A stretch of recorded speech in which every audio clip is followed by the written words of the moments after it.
Good morning, everybody, and welcome to the first session of the second round of the Palestine Annual Forum.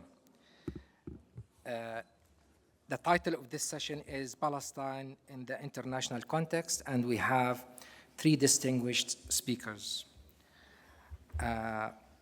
We'll be starting with Professor Ian Bape, and I'm going to introduce each of our speakers briefly.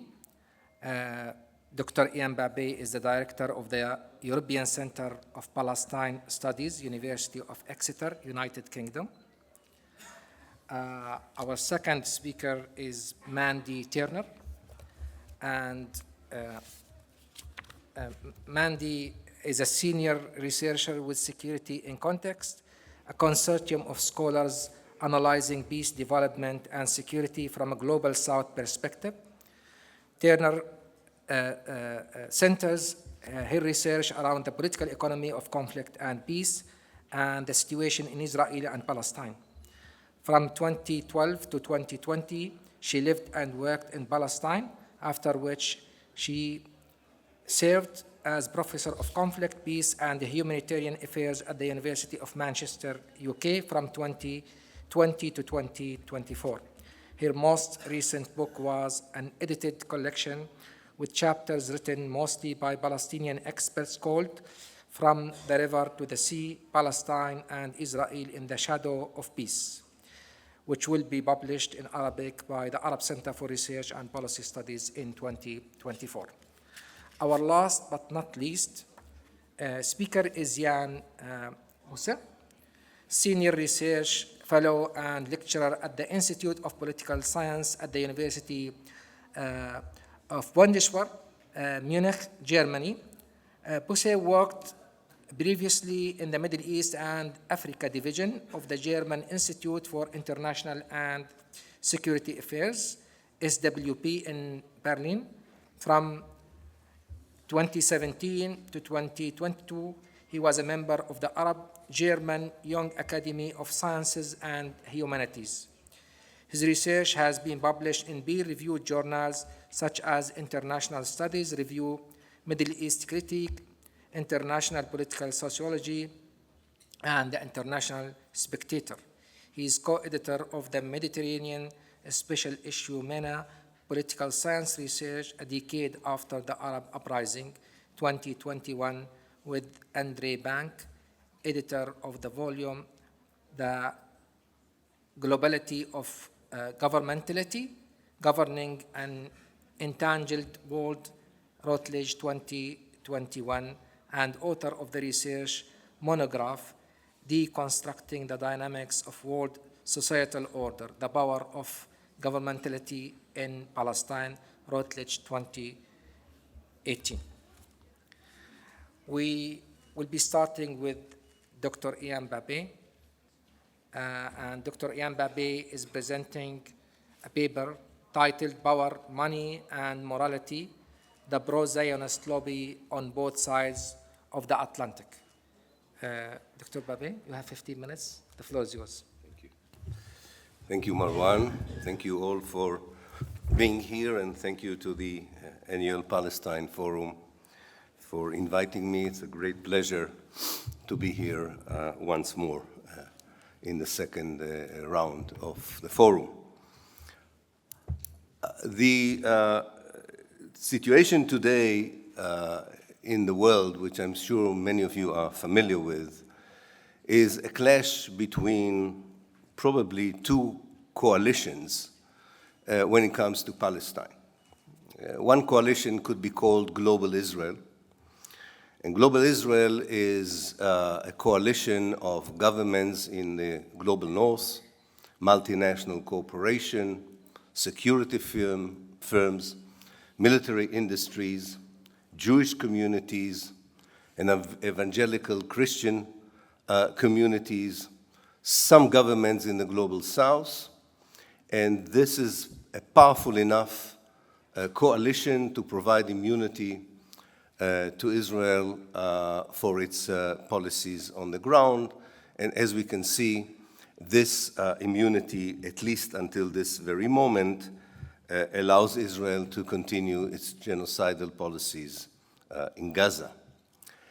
Against it, there is something we can call Global Palestine, which is the global coalition that sees Palestine as a just cause and includes civil societies all around the world, some governments in the global south, and is probably been quite solid, as we have seen after the events of the 7th of October, and connects very clearly local struggles against injustice with the struggle against injustice in Palestine.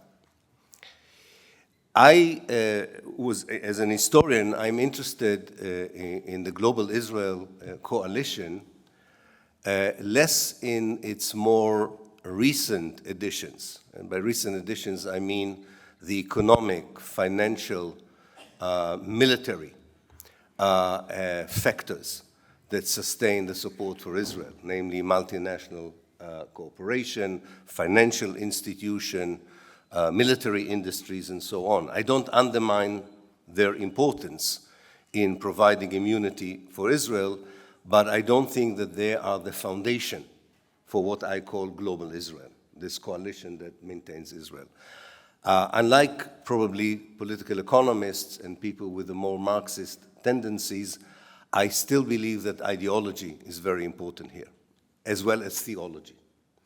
And I think it's very important to go to the very beginning of the pro-Zionist lobby on both sides of the Atlantic, namely in Britain and the United States in particular, to understand how old is this lobby, to appreciate the longevity of the lobby, but also to understand that a long-term project like a lobby is something that also is eroded over time and has its weaknesses and can also falter and collapse eventually.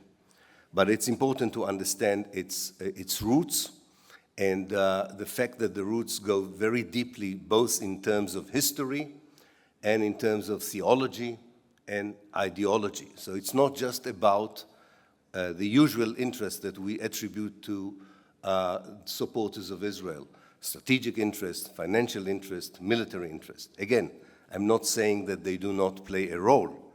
I don't think that they are the answer to the question why Israel is still enjoying an exceptional immunity in the world. I think the exceptional immunity for Israel has to do with these ideological and theological foundation and not the strategic economic one.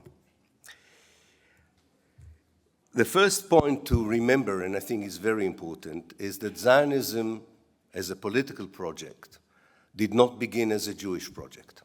It began as an evangelical Christian project long before it was a Jewish one. For many evangelical Christians, from the beginning of the 19th century, the return of the Jews to Palestine was part of a divine scheme that would precipitate the second coming of the Messiah, the resurrection of the dead, the end of time. And although there were theological discussions among leading theologians, both in Britain and the United States, about where does the return of the Jews, what role does the return of the Jews play in this unfolding of the divine scheme, nonetheless, most of them thought that the return of the Jews should be supported in order to advance the evangelical Christian vision of the return of Christ and the beginning of a different era. Now, some of them were marginal people. Some of them were very powerful people. They included presidents in the United States, prime ministers in England, in Britain, foreign secretaries, powerful members of parliament. And I think that if you look at the American politics today and you see where Christian fundamentalists can still be found in the executive, you will not be surprised that this is a long story where people with clear visions that connect the return of the Jews to Palestine with their theology can have very powerful positions and impact the life of people who live in Palestine. They were joined once a group of Jewish intellectuals and activists in Eastern Europe and Central Europe began to think about Zionism in the mid-19th century and late 19th century. What is very interesting was the coalition that was created between, I would say, 1840 to 1900, between leading figures in the evangelical Christian community on the one hand, and the Jewish aristocracy in Britain, and what could be called the American Jewish financial elite in the United States. If you look at the last year of the 19th century, what is remarkable about the Zionist project, and it's important to remember, although it might seem irrelevant today, but I think it has relevance for today, is that none of the people who were active in lobbying for Zionism, whether in front of the British government or the American government, ever thought that American Jews or British Jews should find a way to Palestine. This was never on the agenda. The agenda was finding a way of getting the Jews out of Eastern Europe and Central Europe and send them to Palestine, both because these communities in particular were under persecution, and also because it meant that you could westernize Palestine and de-Arabize it through such an immigration, mass immigration of Jews. Of course, a lot of anti-Semitic groups were involved in such projects as well, because moving the Jews from Europe and Central Europe to Palestine meant that the Jews will not be in Eastern Europe and Central Europe. So it's not surprising to see this mixture of anti-Semites or anti-Jewish theologians going along with Philo-Semites who think that the return of the Jews to Palestine is a theological asset. And this was also the position of most of the leaders of the Zionist movement to begin with. This was not a project meant for Jews in Britain or the United States. And this is still a relevant aspect, I think, of Zionism today. It's also the weakness of Zionism today. Zionism never succeeded in turning the Anglo-Jewish community or the Anglo-American community into a source of immigration, a demographic reservoir for the Jewish state. Yes, they succeeded in turning them into, if you want, embassies for Israel and its interest, but that's a different kind of function. And once this function will not be available anymore, this would have a huge impact on the survival of the Zionist project. It's also important to remember that this particular Anglo-Jewish aristocratic group of people and the Anglo-evangelical Christian group were able to persuade the British government around 1915 already that Palestine should be part of the British Empire, and it's better to have a Jewish Palestine than an Arab Palestine. This is a relevant historical fact. I don't think it has that much of relevance to our time, but it's important to kind of record this. What is more important is the way the Zionist project developed in the United States. In order to understand the way it developed and why I don't think it holds water anymore, we have to understand the kind of intellectual framing that American Jews went through between 1918 and 1948 that Zionized many American Jews that before had no interest whatsoever in Zionism or in Palestine. The whole notion can be summarized by whether American Jews, and that is true about Moroccan Jews, that is true about Iraqi Jews, that is true about any Jewish community in the world. Are you Moroccans who happen to be Jews? Are you Americans who happen to be Jews? Or are you Jews who happen to be in America, who happen to be in Morocco? If you are the latter, If you are Jews who happen to be in America, if you are Jews who happen to be in Morocco, that means that you belong to a different nation, to a different race. And it was a huge intellectual effort by British scholars, by American scholars, to convince Jews themselves, and not just by Jewish intellectuals as well, that Judaism is not a religion, is not a faith, but a race. A race in the American jargon and a nation in the British jargon. And this was very important because it attracted both people who were not necessarily against the Jews, but really believed that defining the Jews as a race would help to this, to implement this evangelical vision of the end of time. If the Jews are race, then they have a land they came from and a land to return to. And if they are race, of course, they cannot be French. They cannot be British. They should be suspect even as Americans because they are a distinct race. This is, it's so interesting, and I don't have the time to go into it, but how leading American Jewish intellectuals like the Judge Brandeis, in whose name there is this pro-Zionist university now in America, Brandeis wrote a very long tract to explain how it will work, that the Jews in Russia are a race, but the Jews in America are not a race. That the Jews in Romania are a nation, but the Jews in Britain are not a nation. In order to, of course, avoid allegations of dual loyalty in America, and in order to support the Zionist project on the other hand.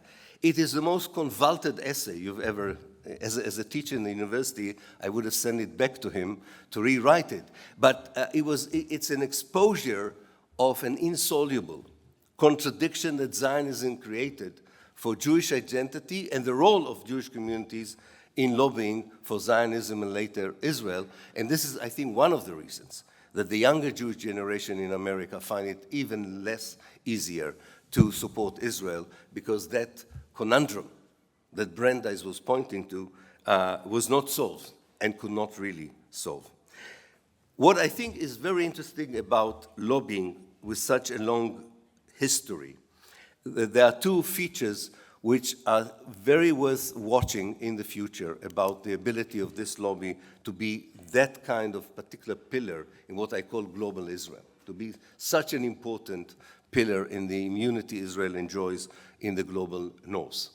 One is the fact that a lobby that is older than 100 years begins to have power for the sake of power. In the book that I'm writing now, I show certain instances, especially in Britain and the United States, where the lobby was not even consulting Israel on certain campaigns that it took against the British government and the American government. It took the campaign to make sure that people do not forget who is the powerful force in American politics and in British politics. It was not necessarily for the sake of a particular Israeli concern or Israeli interest. In fact, in some cases, it embarrassed the government of Israel, and in hindsight, it worked against the interests of Israel. But when you have so much power, when every small junior politician in Britain and in the United States thinks twice before they act, vote, or engage with the question of Israel, regardless of their positions, then it seems that you are very powerful, and you don't even need to inflict your power or impose your power, because there is an inertia of power working there. And if there's any sign that this power is weakened, the lobby makes sure that the power is reinstated with money, with threats of political revenge, and so on. So I think that's a very important feature of the structure of power. The final point that I would like to make is that from the very beginning, both lobbies in Britain and the United States made a strategic decision, which I think was also a moral evaluation of the ability of such a lobby to make sure that American and British policy would always be unconditionally first pro-Zionist and then later pro-Israeli. Very early on, and I think this is very well documented, those who are the architects of the lobby, those who orientate the lobby, those who decide on its strategy, decided that what is important are not the civil societies, not the society, not even the electorates. What is important is the people of the political elites and financial elites. And in many ways, they even deserted any serious activity within the civil societies. And and why do I say that this is also a moral evaluation? Because they themselves, in their documentation, say we have no chance of galvanizing moral public opinion, either in Britain or in America, as the years went by and the reality unfolds on the ground in such a way that would make it much more difficult for us to justify what we are doing. So there's no need. It's a waste of money, as one leader of AIPAC says, it's a waste of money and energy because we're going to lose there. And yet, and this is what I think is indicating us an indicator for the future. Since 2005, it seems that even if you have the Congress in your pocket, even if you have both the Labour Party and the Conservative Party in your pocket, with the strong lobbies of the CFI, the Conservative Friends of Israel, and the Labour Friends of Israel, even if you feel still very powerful in influencing policies from above, there is an uneasiness about the strength of the protest and the power of the solidarity from below. And since 2005, these very old, archaic lobby structures are trying to adapt themselves and try, in America it's very clear, they try to appear in every church, community center, local newspaper, it doesn't matter. Wherever Israel is discussed, they have to be present, intimidate or seduce people to change the policy. This is a very late transformation of the lobbies with the fear that maybe it was a mistake to desert civil societies. Maybe there's something changing in the way politics is being made in the United States and Britain. I have to say that this is a total failure. It has failed totally. Yes, there are cases where people were fired from universities. There are cases where they prevented people from speaking and so on. I'm not saying that when they use so much power on one particular case, it can be a supermarket that boycotts Israeli goods or a church that wants to have people they don't like as guests. I'm not saying that they don't have these tactical success, but if you have an historical view on this, it's a total failure. Not only that, it in fact intensified and galvanized more people for Palestine. So finally, if I'm right that this very old structure of lobbying for Israel, both sides of the Atlantic, is a structure with a lot of cracks in it, which is suffering from structural weaknesses, so to speak, because of the way it was founded, because of its original mission. If I'm right, I think this contributes to a more optimistic view about the future in this very, very dark moment in the history of Palestine. And it's very difficult to talk optimistically, but I think one should. Because I do think that the disintegration of the lobby, and there is a disintegration of this lobby in the most important places where the lobby works, Britain and the United States, is part of the shift between support for Palestine in what I call the Global Palestine Coalition, which was limited to civil society in the global north, to the governments of the global north, to the international institutions of the global north. Now, many of us were disappointed with the final decision of the ICJ, but we should not forget the more long-term effect of this decision. Yes, it did not bring a ceasefire in Palestine, but it's a landmark in a process by which the movement from civil society being the only pillar in the global Palestine to more and more sections in the political elite, financial elite, industrial elite that could be in the future playing a role also in global Palestine and not only in global Israel.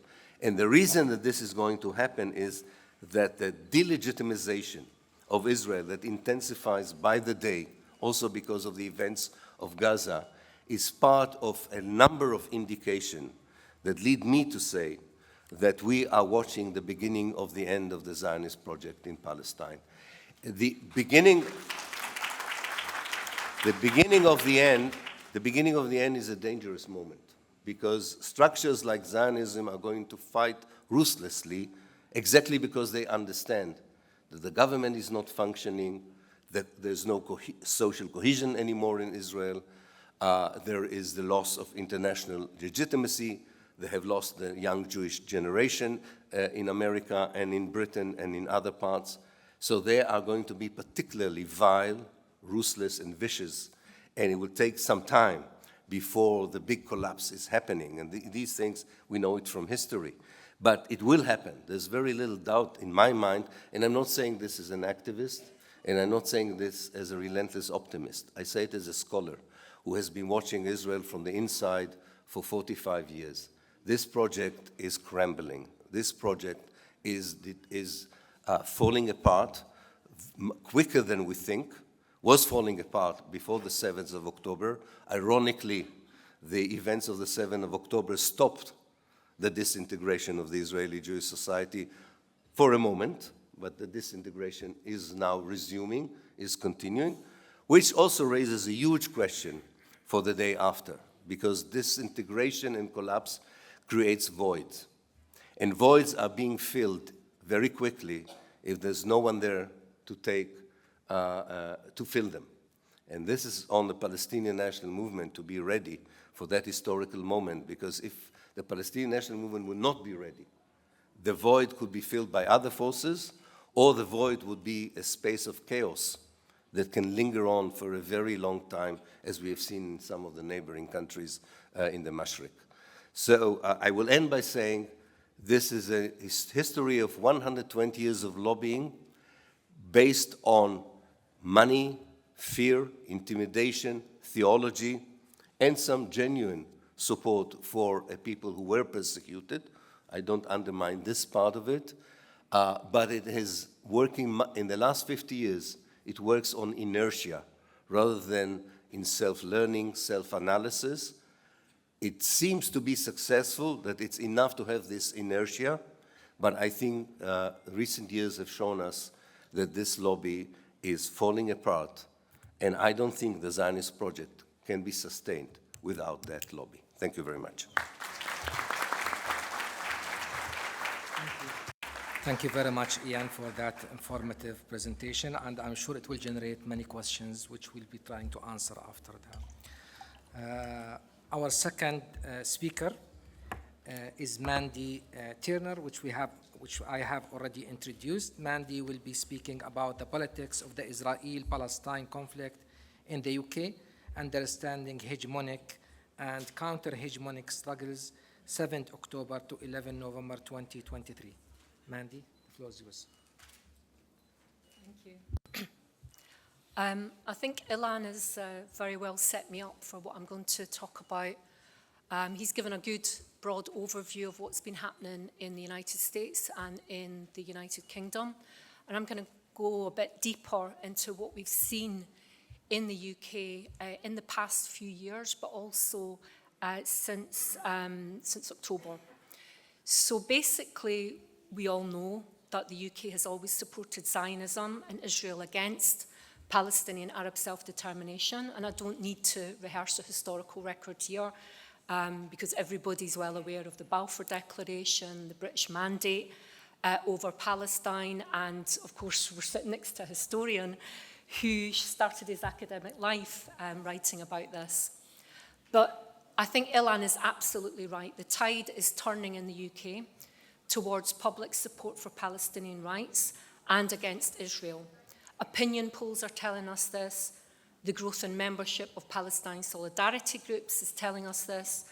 And there are large numbers of people participating in demonstrations, as well as workplace and public events.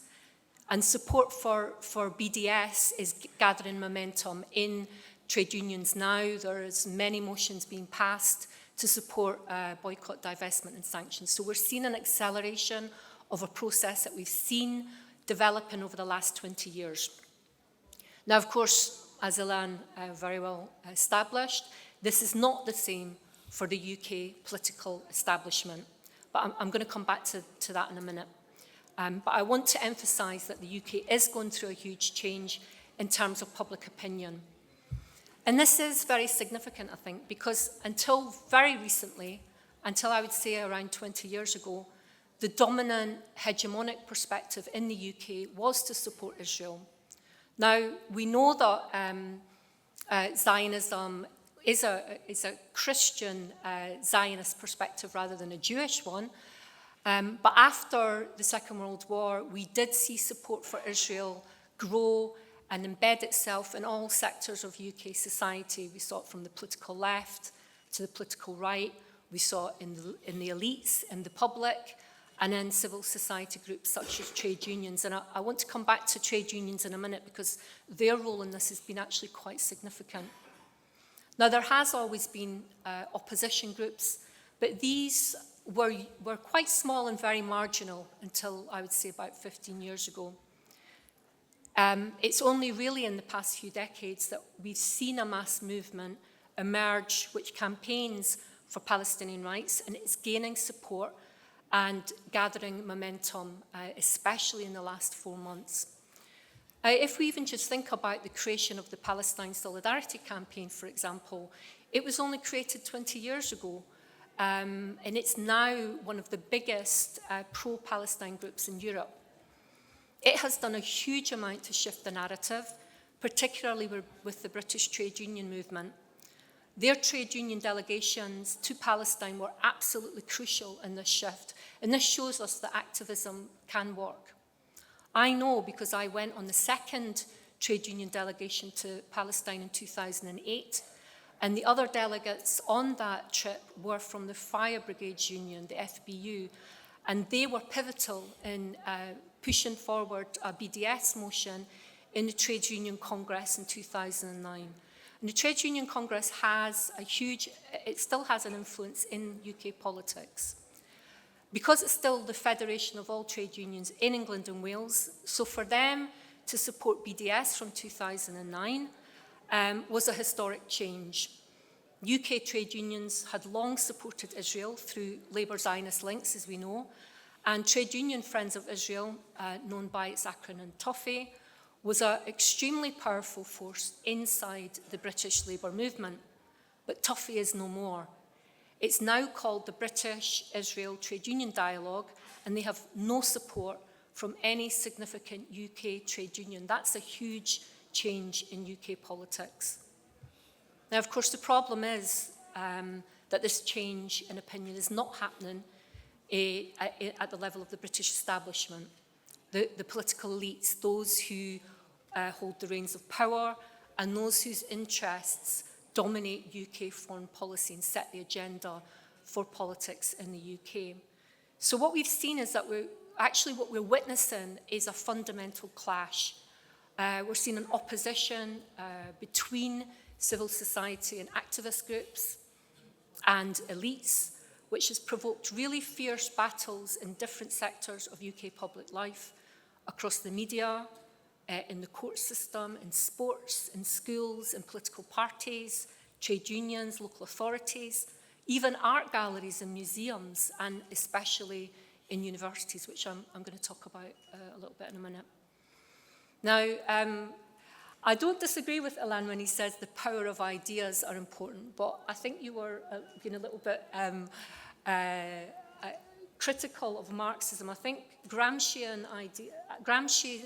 ideas have always emphasized the importance of hegemony, not just as a structural issue, but also as an ideational influence. So what I did in my paper, and I'd be really happy for anybody to email me with any comments, is to try and understand these clashes and the groups involved in these clashes through a Gramscian lens of looking at hegemonic and counter-hegemonic struggles. Now, we know that the hegemonic perspective is pro-Israel, pro-Zionist, and that's supported by what I and others have referred to as a social movement from above, which is made up of political elites and reactionary civil society groups, some of which I'll mention in a moment. UK Lawyers for Israel, British Israel Communications and Research Centre, and the Community Security Trust, who are weaponising the accusation of anti-Semitism to actually quite good effect to make a very chilling atmosphere in the UK. The UK government, as Ilan has already mentioned, and Friends of Israel groups in the UK main political parties, Conservative Friends of Israel, Labour Friends of Israel, they are huge and very influential, and they're pushing this agenda in the UK Parliament. Now, this social movement from above is clashing with a counter-hegemonic social movement from below. And this movement is made up of civil society groups who are transforming how the Israel-Palestine conflict, and I put that in inverted commas because we know this is an anti-colonial struggle, but in the UK it's referred to as a conflict, so to try and tap into this discussion, I've used the term conflict.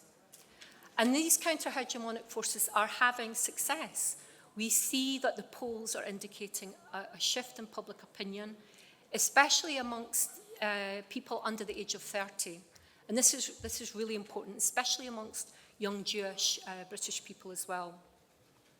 So what we've seen in response to this change is the British government has introduced several laws and principles aimed to criminalise and intimidate supporters for Palestinian rights. And they're doing this in a very quick way, quite haphazardly as well. But they've been doing this for quite a few number of years. In 2016, for example, they endorsed the International Holocaust Remembrance Alliance working definition of anti-Semitism.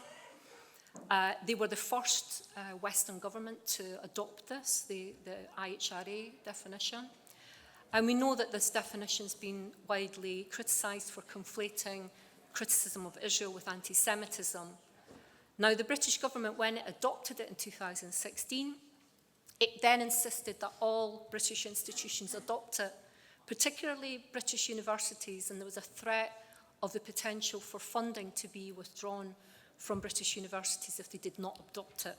And this is what we saw in British universities. They adopted it, often secretly, without consultation with staff. For example, my previous university, University of Manchester, they adopted it in secret, and then when we tried to push to find out what had happened, their reply was, this is just a principle. So there is a lot of ways in which the elites in different sectors are trying to comply with the British government. The following year, in December 2017, the government announced a bill to criminalise the BDS movement, to criminalise and bar public institutions such as local authorities and universities from introducing boycotts or divestment to their financial strategies. And on January of this year, January the 10th, amid the bombardment of Gaza, this motion was actually passed in the House of Commons, and now it's going to be debated on and voted on by the House of Lords. So there's an extreme push to push this through, particularly because we're seeing an acceleration of support for BDS under the current murderous bombardment of Gaza. Now, what these measures have done is that they've further enabled pro-Israel groups in the UK, such as UK Lawyers for Israel, the Community Security Trust, etc. And they've been playing a very problematic role in intimidating individuals and organisations who are critical of Israel and supportive of Palestinian rights. Their methods, which are, as Ilan says, very vicious, have created a chilling effect and are provoking battles in different sectors of British public life because they are weaponising anti-Semitism, they are challenging institutions to investigate individuals for social media or public involvement in the discussion about Palestine.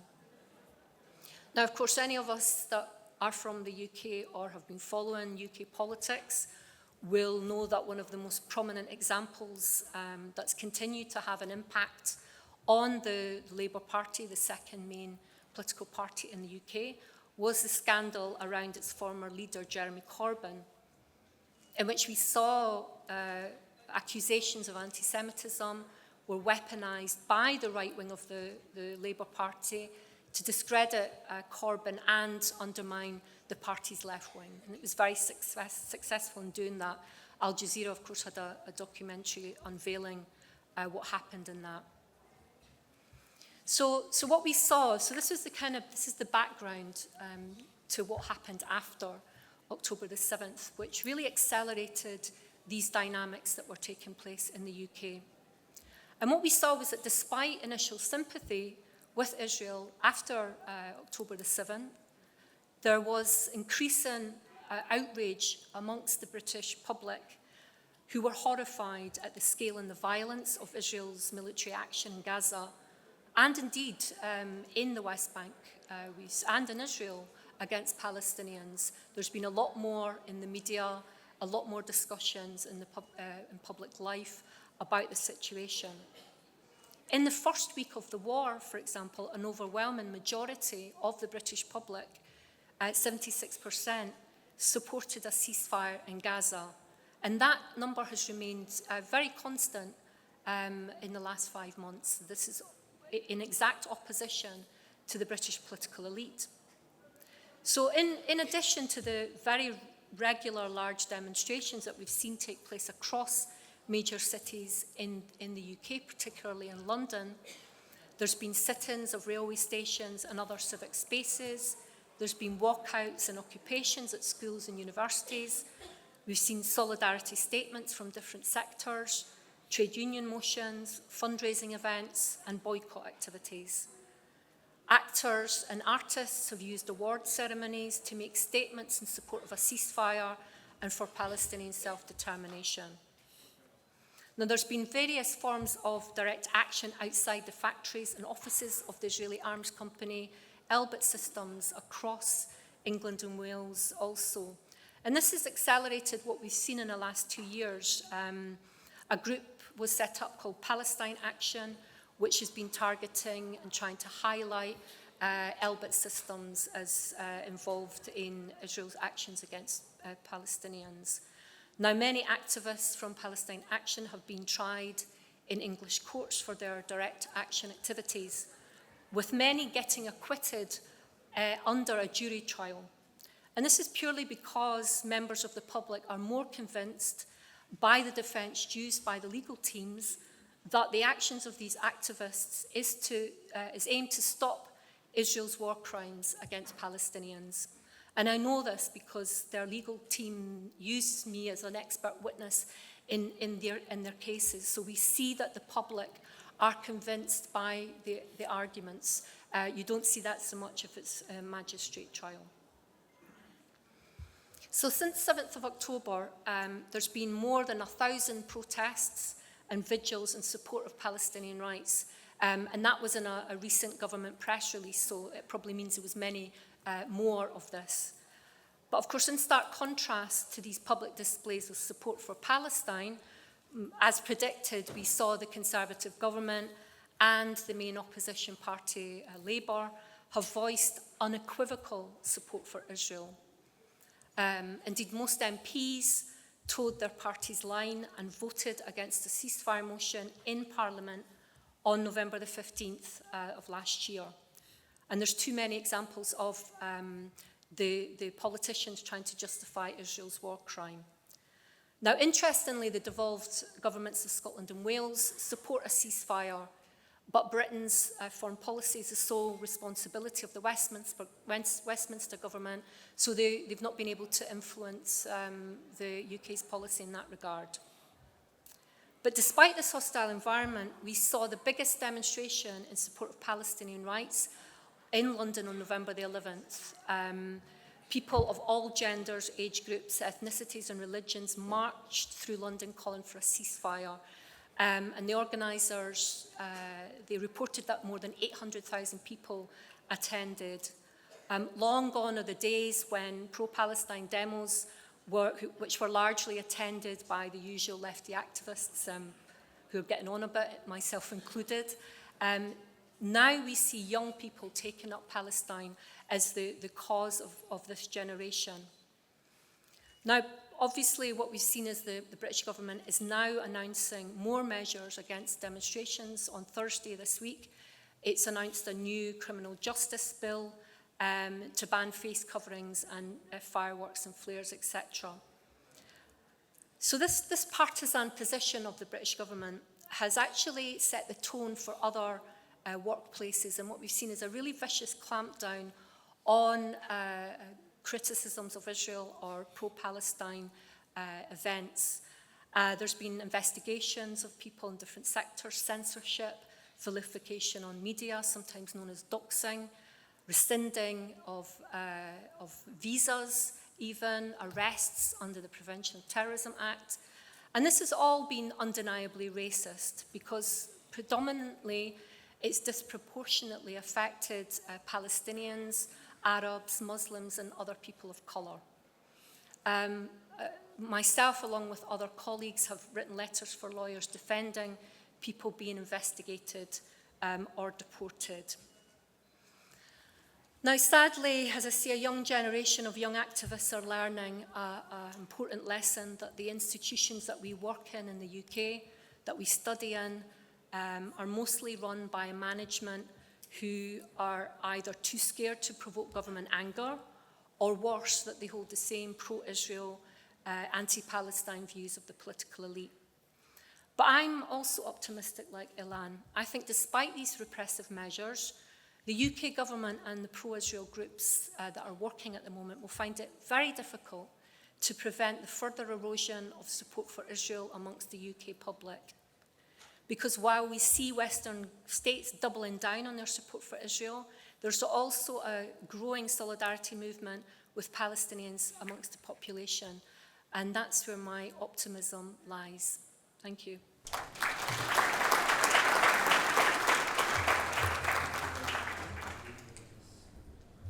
Our last speaker, but not least, is Jan Bosé, and Jan will be presenting on Palestinian diplomacy and the making of the global order, the impact of contested states' diplomatic practices on international politics. Jan. Thank you very much.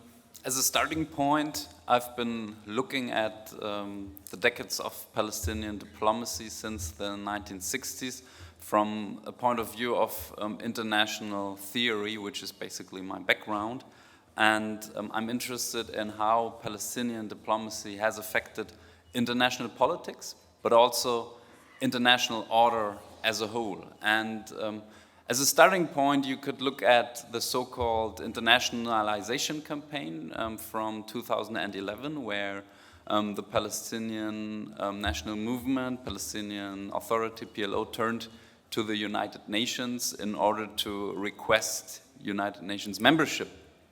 And many reactions from especially Western states were, well, this is a deviation from bilateral negotiations, and these are unilateral moves, and thus not helpful. And I would say if you historicize this whole endeavor, you come to rather different conclusions, and that's what I'm basically trying in my paper. So in the face of the lack of progress of the Oslo framework, the resort to the international level can be contextualized rather as a return to previous approaches to the international arena, because the PLO has a history of engaging with the United Nations system, which dates back to the late 60s and early 70s. And on this basis, I tried to bring forward basically three arguments or observations. So first of all, I would say, as already indicated, that the internationalization campaign, which started in 2011, should not be seen as a deviation from the established pathway of bilateral negotiations with Israel, but rather it can be argued that the opposite is true, because when we look at the PLO history, we can say that rather the deviation was the peace process itself, because at that moment we had a period of maybe 2 decades or so where the international arena was much more ignored than in previous times. So as a result, Palestine's campaign for international recognition rather represents a continuation of a long-standing strategy that goes back to the early 70s and which has always been central to the PLO's leadership approach, in my view. Secondly, and related, I would say that this campaign should not be seen as the opposite to bilateral negotiations, but rather as an additional tool of Palestinian diplomacy in order to improve the Palestinian power position vis-à-vis Israel in a very asymmetric power relationship. And finally, I would say it's quite interesting when you look at these initiatives from the PLO and Palestine on the international arena, that it can be argued that these approaches had an impact on the international order as such, and I will tell you how I mean this in a second. So, first of all, I would say to make sense of such an approach, it is reasonable to talk about diplomacy different than it was previously done in the field of international relations, because international relations has always been a very state-centric discipline. So the states are the only actors in town, and the state is the main ontological unit of analysis, and everything else is kind of an irritation to international relations scholars from time to time.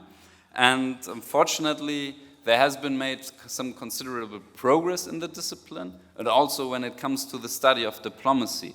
So while in the past we had an understanding of diplomacy as done by statesmen, maybe also women, and exercised by states as statecraft in order to pursue interest, diplomacy was hardly analyzed in its own right, and it was rather a focus on actors of diplomacy. And contrary to this, there has been some very important analytical and theoretical innovations in the previous 10 or 15 years, and these are arguing to look at diplomacy as a practice or as a performance. So to quote some colleagues, you could say diplomacy should rather be considered as enactments that are directed at the claim to represent a given polity to the outside world. And even the framing of polity means we don't have to start with states in order to talk about diplomacy, but the moment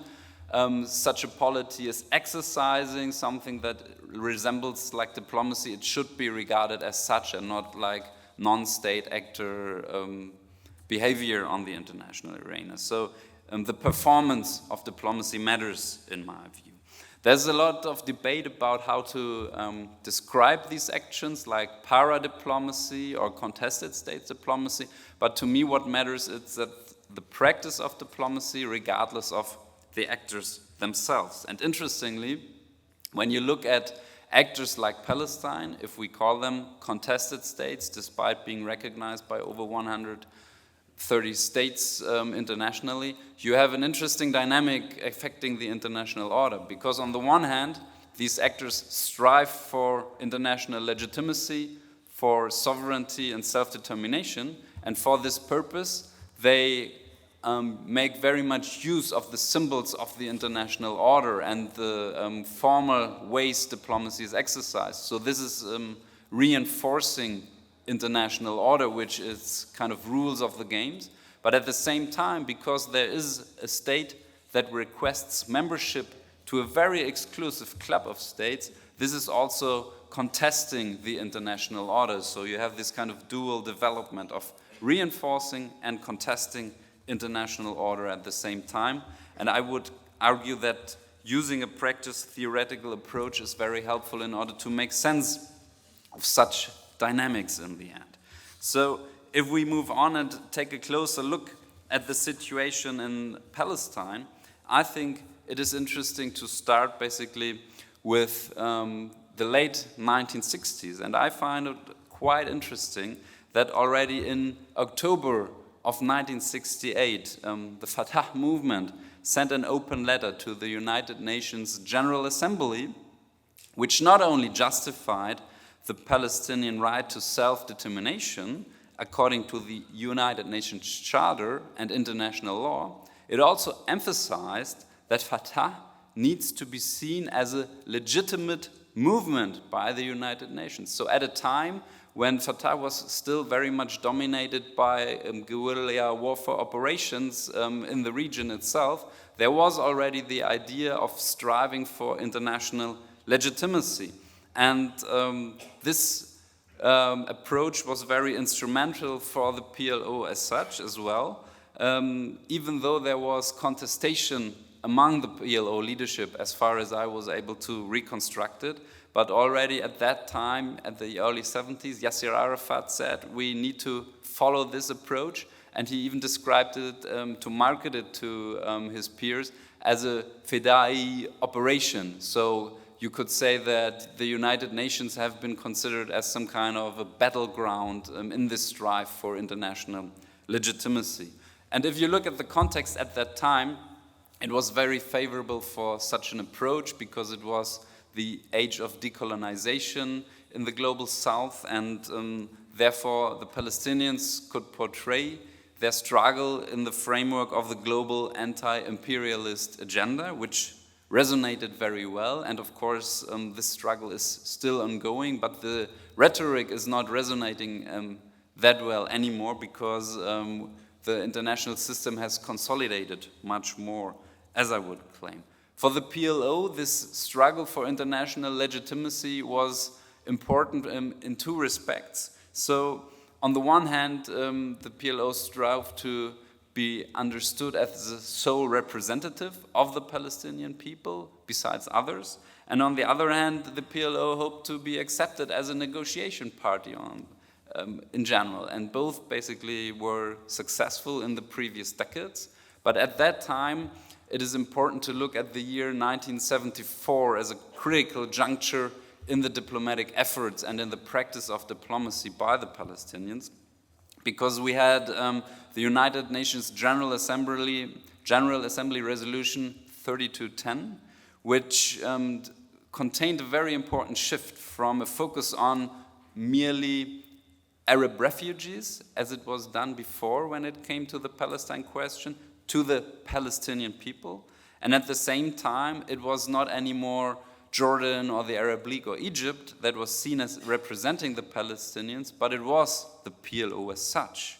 And in addition, it was not only a mere talk about armistice lines as in previous resolutions, but it was the question of Palestine that was quoted in this resolution. So finally, the PLO was even invited to address the General Assembly, and that meant that the state-centric institutional structure of the United Nations was already challenged and had an impact by the PLO.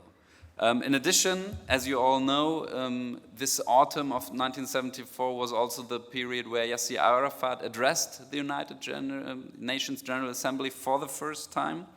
And there was also the resolution 3226, which recognized the Palestinian right to self-determination. So in the end, you could summarize that in this period of autumn 1974, the PLO managed to transform the international agenda and the international debate from one about armistice lines in which Palestinians only figured vaguely as Arab refugees to a situation in which Palestinians have become key actors. There was Palestinian agency produced through this performance of diplomacy. And in addition, Palestine also gained the status of non-state observer at the General Assembly, like a precursor to the 2011 campaign, you could say.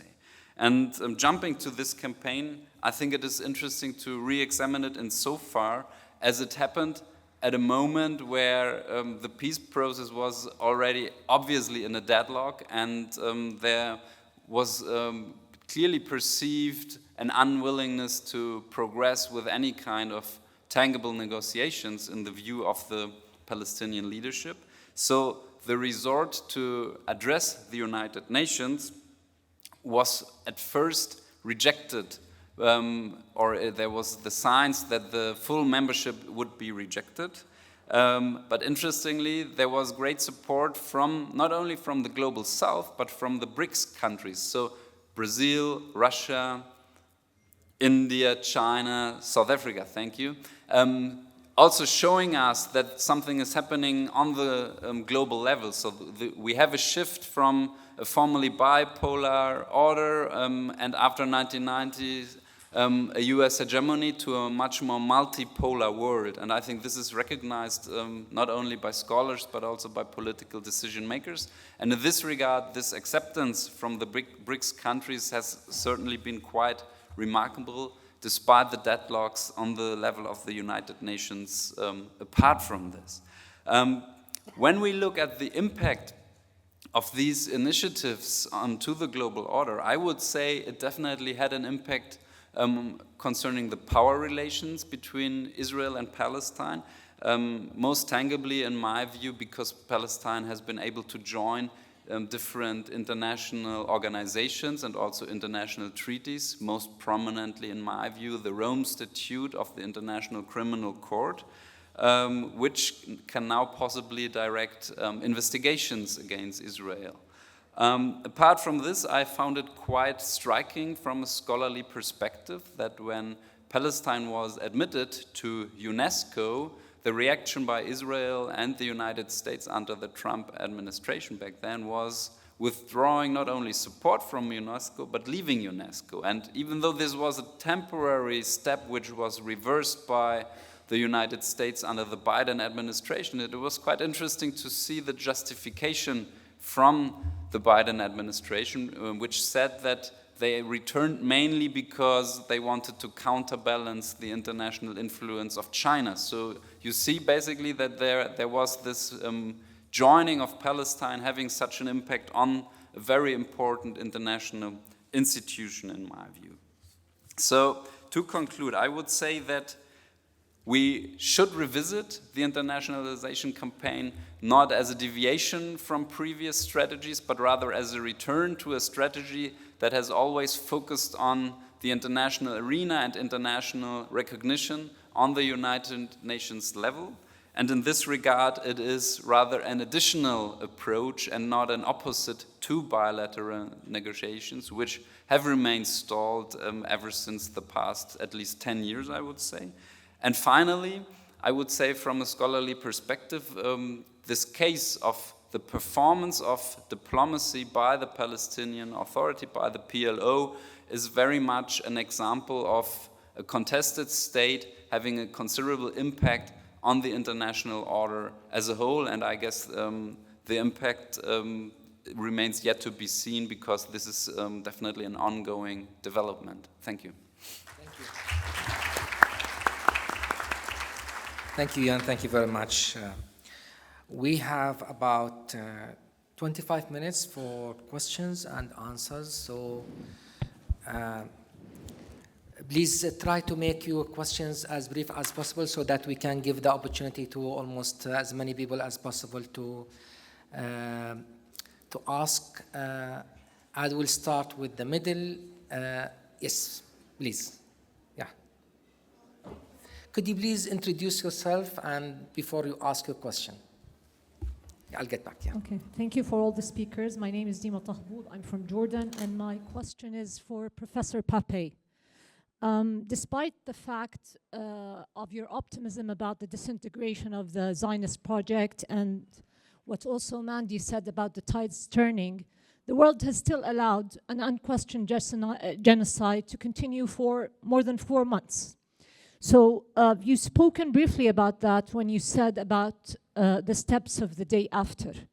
What do you think can be said more about your suggestion to dismantle the Zionist lobby and to cut the lifeline, from Israel? My other brief question is about what you said about jargon and labeling and terminology.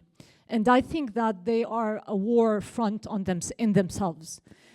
What do you think can be done on that front? Because until we take hold, especially as researchers and people, writing in the academia, of that perspective and control the jargon, we are still, very lacking in presenting the justice of the Palestinian cause and turning the tables. Thank you. Thank you. Thank you. تفضل دكتور.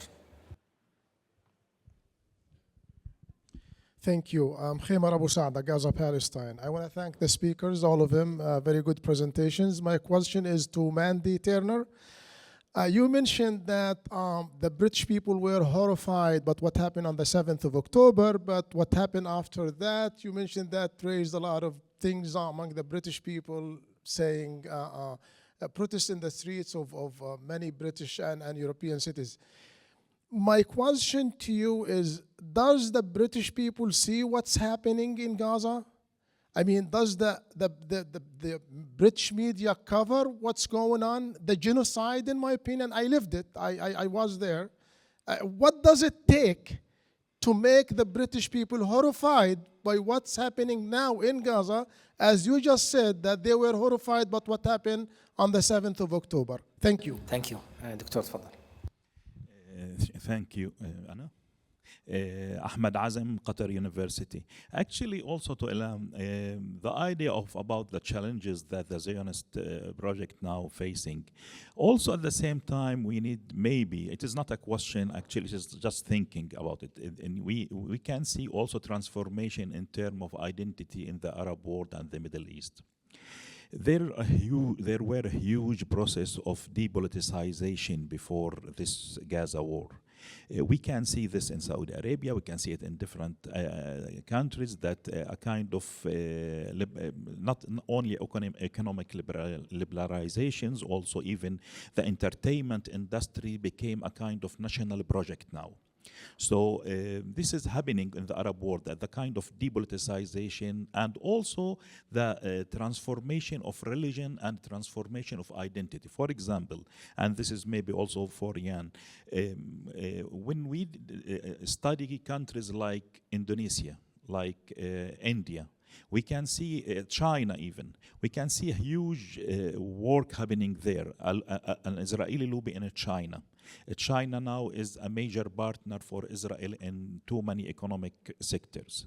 India, it's a major partner now. It is rising during this war as a partner for Israel in the social media on many things. Now there is a kind of cooperation between India, Indonesia, United Arab Emirates to create a new project of G20, religious G20. Religious G20 is a group like the economic G20. It will be religious G20 to redefine religion in the Middle East. It is not only the Abrahamic project, it's a huge project. So I think also we need to consider such changes. Thank you. Dr. Abdul Wahab, on the left-hand side, please.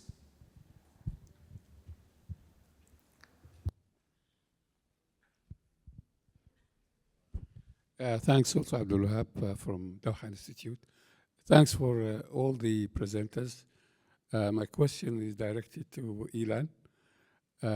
Wouldn't it be problematic to classify the evangelists as Philosemite, since I think their narrative about Israel is that you send the Jews there so that they can start a world war, and they will be the first victims, since they are on the wrong side of the Christian. I often compare this to what the 9/11 hijackers thought about the passengers in their plane. Thank you. Dr. Hassan. Well, thank you very much. Hassan Barari from Qatar University. And my question is to Dr. Ilan Pape, and it's about the disintegration of the Zionist project, as you argued in your presentations.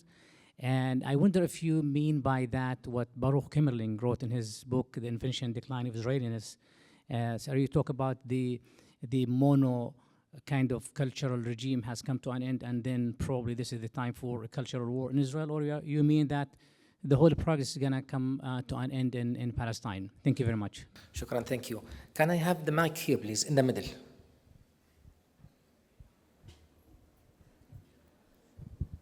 Thank you. My name is Rabi Eid. I have a question about the historical movement that we are witnessing now in the UK. I've been covering it as a correspondent for العربي الجديد, and I went to all the demos in London. And there is something historical, and you, Mandy, mentioned and talked about this, but how this can like affect the political elite and the political system, like what to go more like millions in the street. We know that the public opinion are with the Palestinian people. And I'm asking this regarding to the election next year, and we are now witnessing a lot of people says, especially between the Muslim community, that they don't want to vote. So, and they are usually like voting for the Labour Party.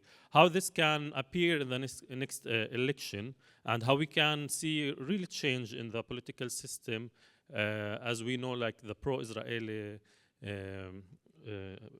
elites are built in, like in the UK system. And for Ilan Pape, I would like to hear from you more about the collapse of the Zionist lobby you talked about. Is it because of this movement, or is there other reasons inside this lobby making it collapse? And thank you. I have a question from the right-hand side with the ambassador, please, starting with. Thank you very much to the speakers. My name is Ghulam Asmal. I'm the South African ambassador here.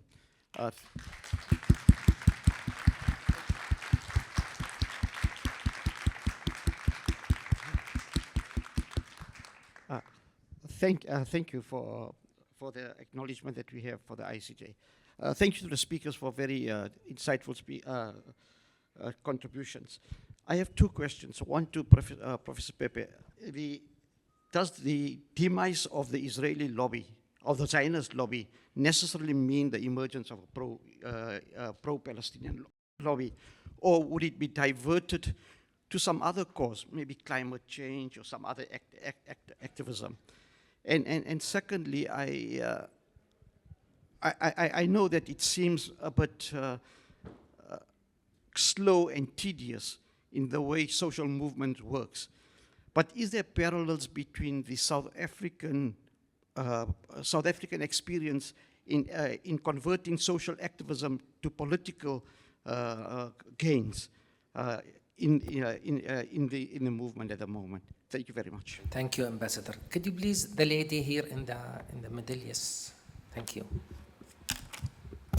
Thank you so much for all your presentations. Dr. Pape, you talked about the disintegration of the Jewish-Israeli lobby in both US and UK. However, here in the Arab world today, we still see normalization projects happening in Arab countries non-stop. Does that mean that their focus has turned to the Arab world, or what? What do you think about this? And sorry, my name is Kautar, and from Doha Institute. Thank you. Shukran, Kautar. The last I'm gonna probably take another round if I can, but I'll take this last question here. The gentleman in the middle. Yeah. Thank you. My name is Kamil Hawash. I'm the chair of the Palestine Solidarity Campaign in the UK. So, thank you. Yes, I mean, I don't want to answer the questions that have been directed at the panel, but there's no doubt that the movement was, in a way, surprising that so many people went out in the UK, and it's been sustained. Up to 1 million, and then even at the last demonstration, 250,000. I wanted to just mention that PSC started in 1982, but it was probably incorporated in 20 years ago. So that, and you know what happened in 1982 in Lebanon. The issue of the Muslim vote actually, or the change, this is really important looking forward, that the Muslims feel that they've been abandoned by the Labour Party, and so there are moves to direct people to vote for independent candidates. But I also want to add to you that I'm involved in setting up a new party in the UK, which will build on that. So just watch this space. I can't say much more because we're awaiting registration. The question I wanted to present to the panel is about the issue of recognition. Because Western governments have started to say, oh yeah, we're for the two-state solution, and even Cameron has started to talk about recognition of a Palestinian state. The question really is, even if they recognize Palestine before the end of the war, and it's not going to happen, what difference will it make? Thank you. Thank you very much.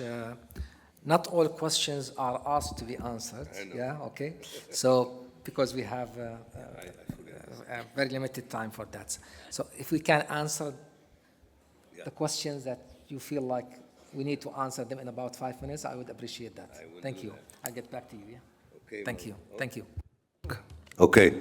Yeah, Marwan, I've been it for 50 years, so don't worry.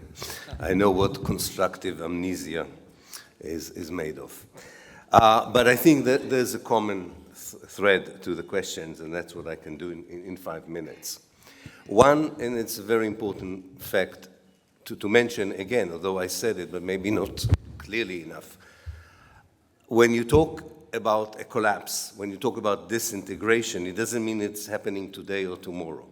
So actually, the very vicious, fierce reaction, whether it's the lobby in Britain, as Mandy has described, its legislative and executive actions, whether it is in the United States, of course, the fact that they are so ruthless, that they are so intensified, is part of their attempt to keep together something that is falling apart.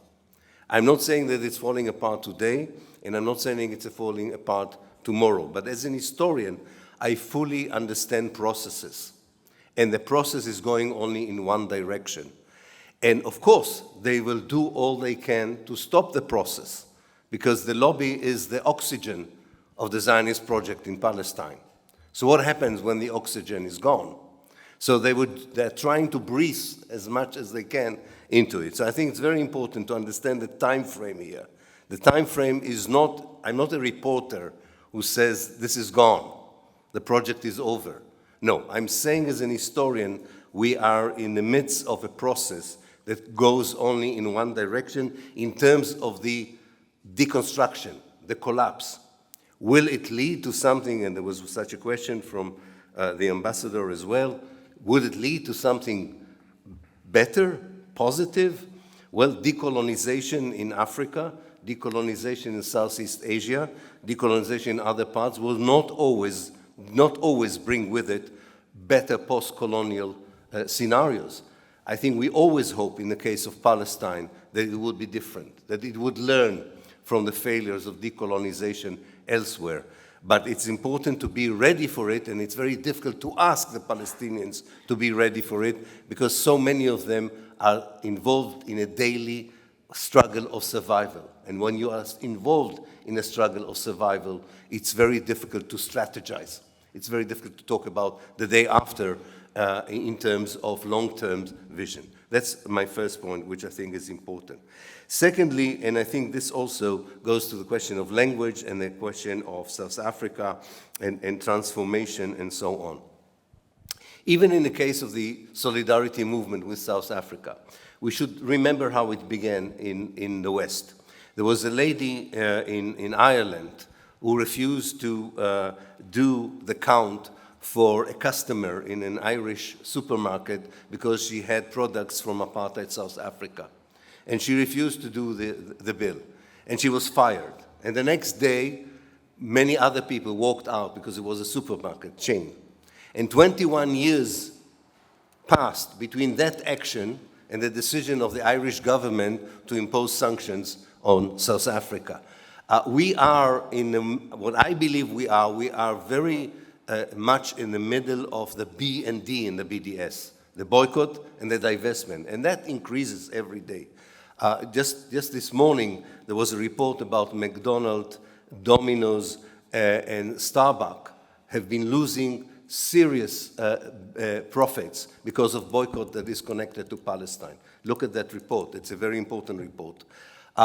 So we are in the BD. Are we going to move to the S, to the sanctions? We are not yet there, but there is an historical movement towards that action as well, even if there are governments in the South, in the global South, such as India, some of the Arab governments who are doing either normalization or, for whatever reasons, are still part of what I call global Israel. The whole political system of the world is changing, and it's not changing in favor of global Israel. I think it's changing towards global Palestine, but it's a long, painful process, And there is a fair question of how does it affect the next 15 months? I'm afraid to say it doesn't. The next 15 months, Israel will still have an immunity to do whatever it wants in Gaza, the West Bank. So that does not depend on the international delegitimization of Israel.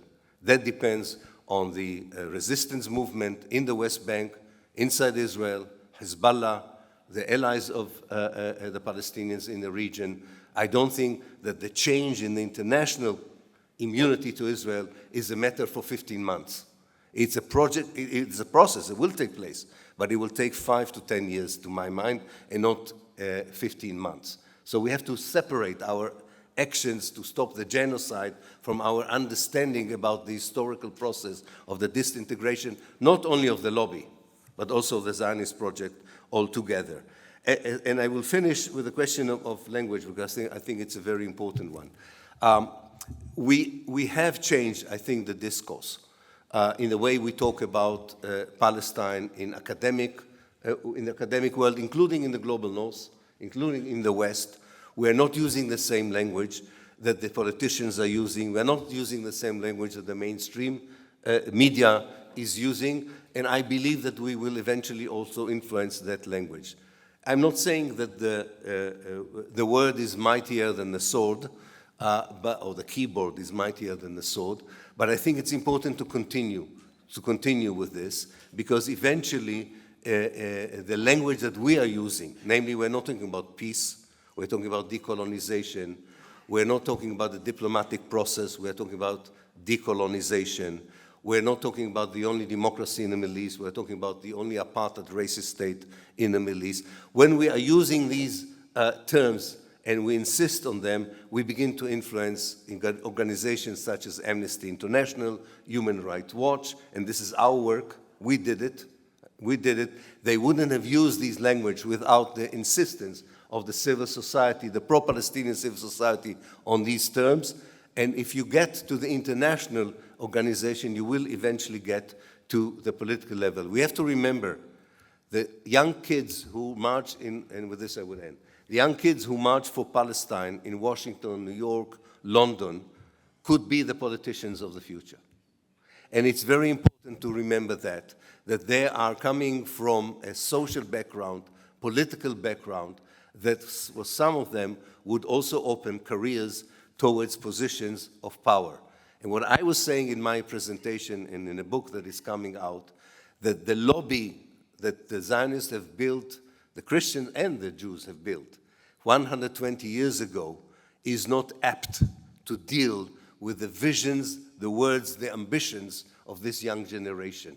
It worked well on the previous generation. I don't think they have the tools, the understanding, or the ability to work with the younger generation. And let's face it, the younger generation is connected to agendas that include ecology, social justice, political justice, and for them, Palestine symbolizes something very different from what it symbolized for all the generation, especially in the global north. Thank you.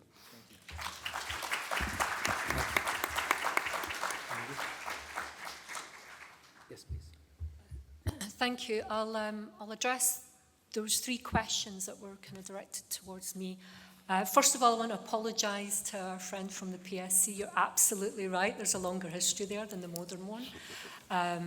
I knew, because I was in the 1990s involved in Scotland with it. So, yeah, thanks for that correction.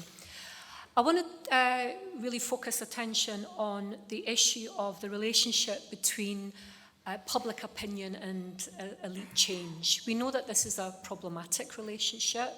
Elections are very rarely won on the basis of foreign policy unless a country is at war and people are affected by casualties.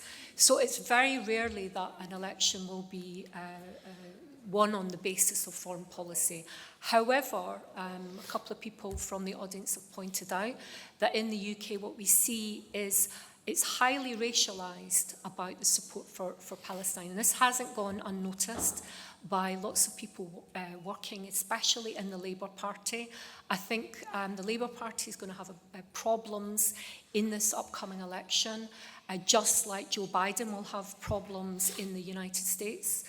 elections, because people are no longer, we used to refer to it in the UK as holding your nose and voting Labour. People no longer want to hold their nose and vote for Genocide Joe or for anyone else who's supporting what's happening in Palestine.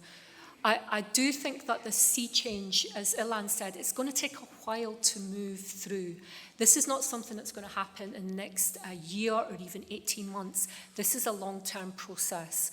And in reference to the ambassador from South Africa, if we look at the historical example of the UK, we saw the anti-apartheid movement in the UK was a very big and influential part of the movement in support of the South African anti-apartheid struggle.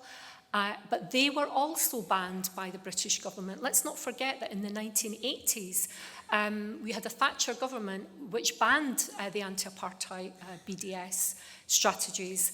It didn't work, and it's not going to work now. But it was a long struggle. It took decades for the anti-apartheid movement and the South African struggle to succeed. And I do think it's the same for the Palestinians. I agree with Ilan that we'll have to separate out the desire to fight for a ceasefire at the moment from the longer-term struggles. But there is change happening. And thank you to Al Jazeera. They've been fantastic on this, the BBC. I could say much more about problems of censorship in the mainstream media in the UK. Chatham House, for example, would not allow me to use the term colonialism in an article, so I withdrew permission for them to publish it. I agree with Ilan, we have to change the language on this. This is not occupation, this is colonialism. And when we use the term colonialism, it has legal implications at the UN level. You can't negotiate the end of colonialism. It has to be immediately self-determination. Yes. I would like to respond briefly to the question if recognition by, for instance, the UK as announced by Foreign Minister Cameron would make a difference. I would say, obviously, first of all, it is a symbolic act, but I would say, especially in diplomacy, these symbolic acts can make a difference. In this case, I think it is definitely remarkable because it is quite a powerful actor in international politics. I mean, it's not anymore the empire of the 19th century, of course, but it's still a permanent member of the United Nations Security Council. So I would say that this could have an impact. But of course, when you look on the situation, on the ground, I think this could be a first step, but it cannot be the last step, of course. So it should be accompanied by a credible engagement towards promoting, for instance, a two-state solution, which was not done previously very much. So more external engagement from Western states in this direction, in addition to empowering the Palestinian population to kind of rebuild the Palestinian Authority, to make it more legitimate democratically, to enhance its capacities, and not obstructing such measures as it was the case in the past. I think this could be one way of following something from this symbolic act.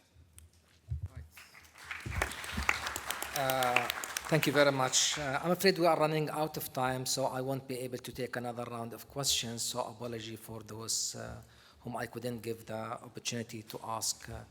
But this is how it works. I'm sure we'll have 3 full days, so you'll find the opportunity at one of these sessions to ask your questions.